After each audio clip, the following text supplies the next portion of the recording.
Hey guys, Ricardo here and welcome to another blog tech tips. In today's tutorial guys, I'm going to show you how to on your A13, that Samsung A13 or other similar devices. I'm going to show you how to place your device in maintenance mode. Now maintenance mode is meant for in case you're going to take your device in for work, you can actually allow the technician to be able to access your device. All right, so we're going to swipe down, we're going to go to settings.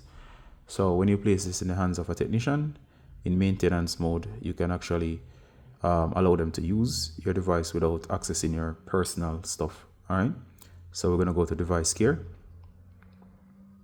and on the device care you're going to see a bunch of options. You're going to go down here. Now there is a bunch of options, and then there's maintenance mode, and it says protects your privacy while your phone is being repaired. All right, so we're going to tap on this, and it says your maintenance mode. It gives you the options, and it says maintenance mode protects your privacy while someone else is using your phone, or you send it in for repairs.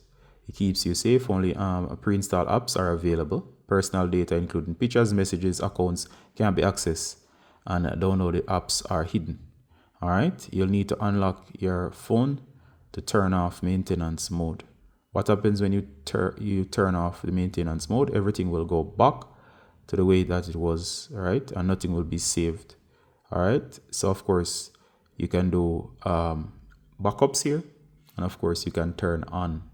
So all you gotta do now is simply tap on turn on, and of course it will go into maintenance mode.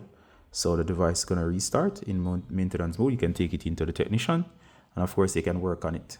All right, so of course again, to exit maintenance mode, it's very easy. Usually you simply swipe down, go to the notifications tab, and of course reboot the device, and you'll be in you'll exit the maintenance mode. All right, so you can always turn it off. You can always see the settings on the device care as we just showed. All right, so I'm not going to put this one in maintenance mode. I'm going to show you how to find the settings and how to go about getting it done. All right, so hope that was helpful, and see you in the next one guys. Bye.